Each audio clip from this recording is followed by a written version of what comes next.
Hello, welcome to week 7 of quarter 3, semester 2. If you are watching this video, it's one of two reasons. One, you were either absent on one or both of our synchronous days, or you are in my Wednesday, Friday cohort. And the reason I say that is because okay, there we go. I am going to be absent on Friday, which means my Wednesday, Friday cohort, you will not have me here to do a live Zoom call. So that's why you're watching this video. And I would recommend Wednesday, Friday cohort. If you were here on Wednesday, just skip to the second half of this video. Because that's where I'll cover what you will miss with me on Friday. So the plan is I'm going to be absent.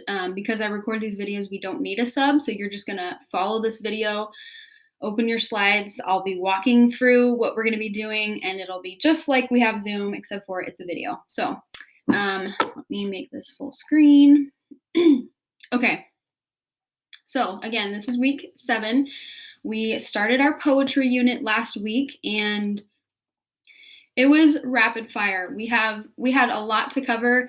Again, I said last week that we didn't have a lot of flexibility with how this quarter worked out, and so because of that, we're not going to be able to cover everything that I would like to, or in the timing, the spacing that I would like. So again, I appreciate your flexibility and your growth mindset, that you're still going to have a growth mindset about this, and that we will learn lots of cool stuff. So this week we have a couple things lined up. We have 2 different types of poems that I'm going to be showing you, giving you some examples of. And from those poems, you're going to pick one and you're going to write one. And I am showing this to you very early because I want to give you enough time. So by me showing this to you during the first synchronous day of week 7, that should give you all of this week and then all of next week to write your poem. So 2 full weeks, which I believe is enough time. And, if something happens, talk to me. But you're going to be looking at these 2 types of poems, seeing some examples, and then picking which one you want to write. And then for the second synchronous day, which Wednesday, Friday cohort, this is where you're going to want to pay attention. We are looking at a poem called Janitor, and we're going to do some analysis with that. So that's for synchronous day stuff. Asynchronous, after the first part of this video, when you look at the 2 different poems and the examples, you're going to fill out a poem graphic organizer, and I'll show you some examples of what that looks like, and then you're going to start writing your poem. That's your homework. I want you to start writing it, working on it. For some of you, this will be super fun and you'll finish it really quickly. Some of you, this might take longer because poetry is just not necessarily your thing. But I'm hoping that I believe that I've given you lots of time. So the other thing is that honors, we have an honors option this week. It is called the Maya Angelou poem analysis. So similar to what we're doing with the Janitor poem, we're going to do with another poem and give you some room to do that. So that is this week. Just to give you kind of an idea of what we have going for the next few weeks, including this week. I just covered what we're doing this week. Next week is week 8, which means we have conferences, not parent-teacher conferences, but conferences with me, where you're going to check in with me and work on your stuff, work on your poem. So it'll be a very much relaxed week. We're not going to necessarily cover new content, but it'll be a time for you to meet one-on-one with me in our regular Zoom calls. We'll use breakout rooms to do it and kind of show me where you're at, and I can help you check in, see where you're at. And then it'll just give you time to get caught up, because I know sometimes that's just what we need. We just need a work week.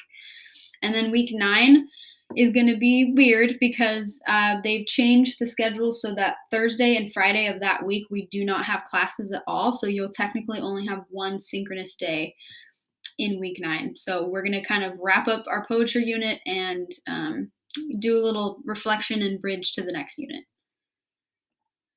Okay, so to start off, we're going to get some practice with some figurative language and poetic devices. We're going to work with hyperboles. So I want you to describe your experience with distance learning using a hyperbole. And here are some examples. I've been staring at my computer for 1,000 hours today. I've been teaching distance learning for so long that I'm becoming the IT person for my classes. So I want you to think about your personal experience with distance learning and use a hyperbole to exaggerate or be dramatic about that. So I'll give you a second, write that in your slides. Okay, so the two poems that we're going to be looking at are the name poem and the Where I'm From poem. Both of these poems are rooted in the theme of identity.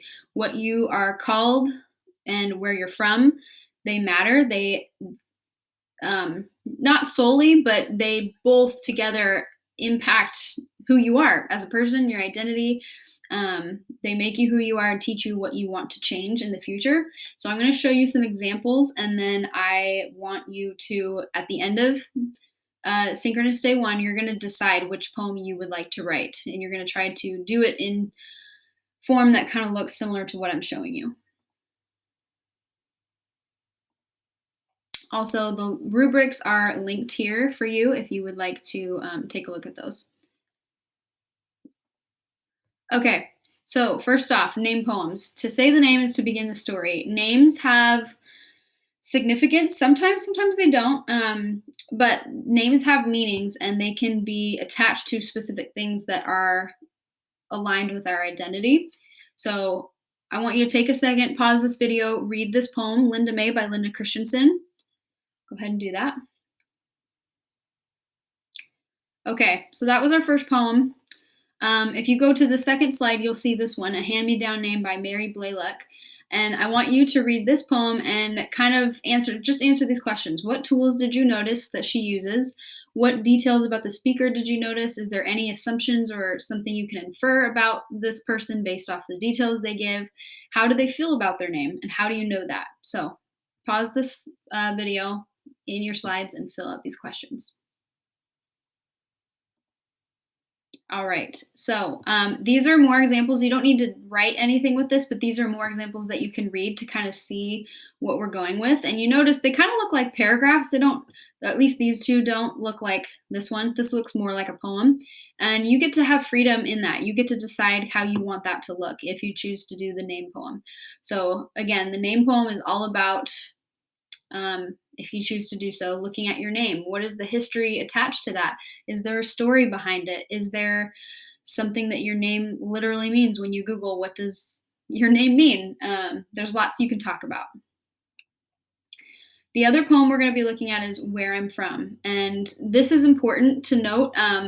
Where I'm From poem, it doesn't have to be, it can be, but it doesn't have to be literally where you grew up or where you were born, because as Leslie Knope says, it's not where you're born that matters, it's where you're from. So I want you to read this poem by Renee Watson. It's linked here if you want to listen to her read it, because she has a video recording of her reading it herself. So go ahead and read this. Pay attention to some details, things that you notice. Okay, after listening to the Renee Watson poem, again, same thing with what we did with the name poem. I want you to read this poem by Debbie Gordon. I am from Swing Sets and Jungle Gyms, and I want you to answer the questions again. What tools did you notice? What details about the speaker did you notice? Is there anything you can infer or assume based off of the details given? And how does the speaker feel about where they're from? How do you know that? Give me some evidence from the poem itself. So go ahead, pause this video, complete that part. Okay, as with the name poem, I have extra examples of where I'm from poems, so you can kind of see some more examples. And again, like I said, where I'm from doesn't have to be where you're physically, geographically, where you live, where you grew up. This could be lots of things, memories, childhood, nostalgic items, toys, anything that is important to you and kind of where you grew up, how you grew up. So,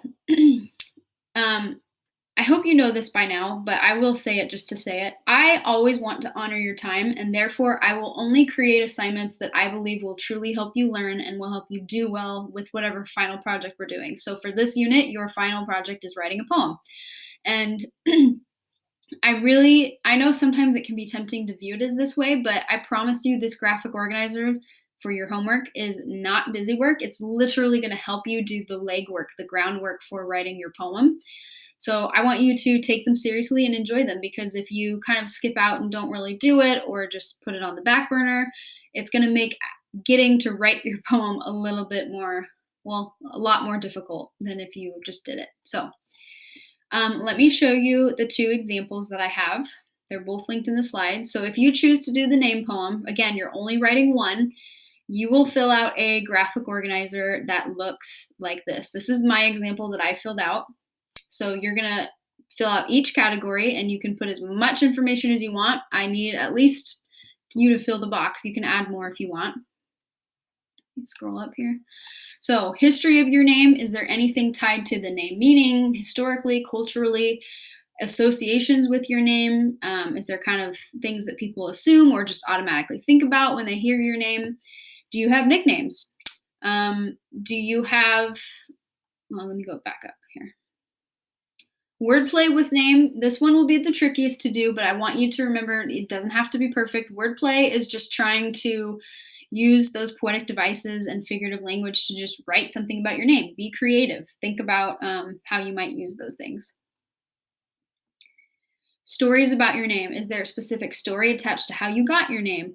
Maybe you don't go by your first name, you go by your middle name, and there's a story behind that. What is any type of story that's connected to your name?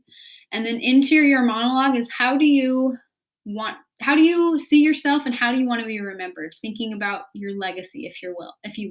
So you can look through this. This is my example. Your copy of this to fill out is going to be on Canvas. Let me go back. So that's the name poem. Now this is where I'm from. So again, you're only going to pick one. Excuse me. Okay. So it looks identical because it is, but there's different questions. So thinking about where you're from. Items found around your home and yard. If you want to focus more about physically where you grew up, geographically. Items found in your neighborhood. If there's any details there that you think might be important.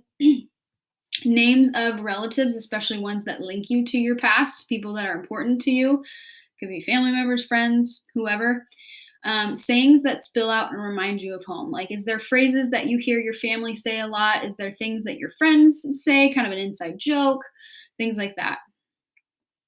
Names of foods and dishes that you recall at family gatherings. These are going to be specific to you, your culture, maybe thinking about like traditions and holidays, things that you typically eat. And then lastly, names of places where you keep childhood memories. Did you go on a trip every summer to the same place that's really special? Did you travel a lot? Did you not? Is there something local that is really important to you?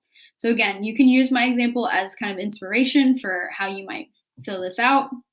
But what I want to remind you is that with these graphic organizers, they are just meant to help you brainstorm and think and get creative and write some ideas down. You don't have to use every single thing on this graphic organizer in your poem. You can pick and choose because, like I said, if you're doing the Where I'm From poem, for example, maybe you don't want to focus on the geographical location of where you're from because you think it's boring or it's just not that important to you and you want to focus on a different aspect of it. That's great. I want you to be creative. I want you to write about what you feel passionate about within these two categories. So just know that you don't have to use everything, but it's just to help you. So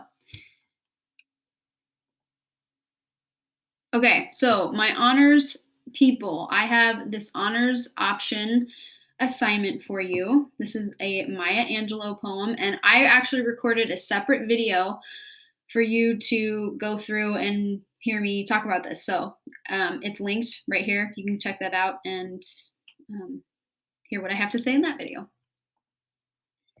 Okay, this is really important. So Wednesday, Friday cohort. From this point on, you need to watch this video because this is going to be what you need to do on Friday when I am absent.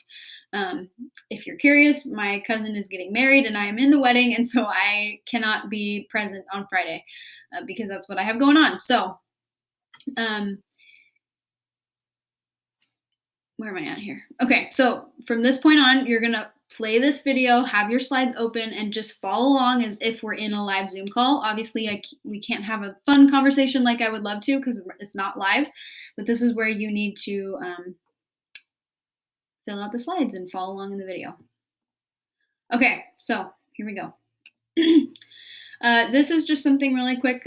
You don't have to watch this, but this is something I wanted to share to kind of give you another form of what we watched with Brandon Leake. So this is Jason Reynolds. I've shared him before, and I will continue to share him because he is one of the most popular young adult writers right now. And he's currently the National Ambassador for Young Adult Literature for the Library of Congress, which is a really big deal. And he's got really good stuff. So this is a video that you can watch. It's a form of spoken word poetry. It's a letter that he wrote in the form of a poem. So it's really inspiring, really cool. I encourage you to check it out. Whew, okay, so our first writing prompt to get us started, I want you to describe your week, your day, or your year, any of those, using an oxymoron. So if you remember, an oxymoron is when you take two words that have opposite meanings individually, you bring them together, and all of a sudden they create a new meaning. So for example, today has slowly become the quickest part of this week. So I'm using slow and quick. This week has felt strangely familiar, like deja vu.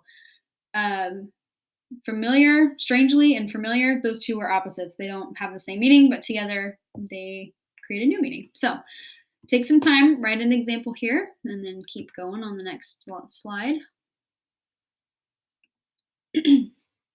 Okay, so we are going to use the Big Six. This is the title of what they're called. The Big Six is just 6 different categories, 6 different ways that we can analyze a poem. So what you're going to do is you're going to practice close reading where you read the poem twice. And the first time you're just going to read it just to understand it, to be familiar with it, to enjoy it. And the second time is when you're going to really dive into analyzing. So these are the Big Six: title, speaker, paraphrase, tools, theme, and turns. And I'll go over what this will look like in just a second. And I want to say this really quickly before we actually read the poem. Your perspective, the poem itself, and the author's intent, all 3 of those things combined are going to create your interpretation of the poem. So obviously there are words on this page, there's words on the screen, or the author's reading them aloud. The author had some sort of intent behind what the theme is, what they wanted to communicate in the poem. But you are a unique individual, and you have experiences, you have different ideas and just things that you bring with you when you read a text, and that's going to make an impact on how you interpret the poem. Because, for example, if you were to read a poem where the speaker, the writer, was talking about a topic that you had personal experience in, you would be able to relate to that in a way that somebody who read the poem that doesn't have personal experience couldn't. And that's not a bad thing. It's just who you are and what you bring to the poem. So I want you to be aware of that your interpretation of the poem might be slightly different than the person sitting next to you virtually. But just keep that in mind. So you are going to pause this video and click this video in the slides. And you're going to play it. This is Bobby Lefebvre. He is going to read aloud his poem, and it's linked here. So let me go out. Click here. So this is his poem. I would recommend that you hear him read it out loud. So open it up, play it, and then follow along as he reads. You'll see they're separated so you can tell how many stanzas there are. So again, you're going to read it first, just to read it, enjoy it, get used to it, familiar with it, and then you're going to read it again.